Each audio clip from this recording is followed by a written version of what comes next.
সে লাইনের সামনে আসা গেল। এই মন্দিরে ঢোকার জন্য এত পরিশ্রম, এরপর থেকে আর ভিডিও করতে দেবে না, পরে দেখাবো। পুজো দিয়ে সবে বেরোলাম, সাংঘাতিক ভিড় ছিল। এখন সবে বেরোলাম, খুব ভালো ভিতরে দর্শন হয়েছে একেবারে। যেটা আমরা সাধারণত বাঙালিরা চাই যে ঠাকুরকে সামনে থেকে দেখা, মন্দিরকে ছোঁয়া এবং যুধিষ্ঠির, ভীম, অর্জুন এদেরকে ভালো করে দেখা এই কেদারনাথ মন্দিরে, সেইটা সম্পূর্ণ বৃত্তটা কমপ্লিট হয়েছে আজকে। এর থেকে ভালো জিনিস আর কিছু হতে পারে না।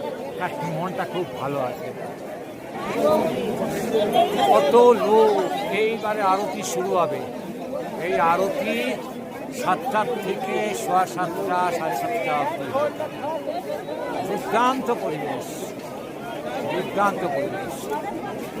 চারদিকে মানুষ, আর পিছনে দেখবেন বরফের কাকে বলে দেখতে পাচ্ছেন নিশ্চয়ই, একেবারে ভরে আছে। আমি একটু বড় করে চেষ্টা করছি স্লাইড। এই দেখুন পুরো বরফে একেবারে চারদিক ভরে গেছে। আর ওইখান দিয়ে মেঘ এসে উড়ে উড়ে চলে যাচ্ছে, ভরে যাচ্ছে। এই জলটা পুরোটাই মেঘে ভরে গেছে। আর আবার ওপাশটা দেখুন আরেকটা পাহাড়ে, সেখানে ভর্তি হয়ে গেছে বরফ। যদি এটাকে একটু জুম করে দেখানো যায়, কতটা পুরো জোনটাই এরকম।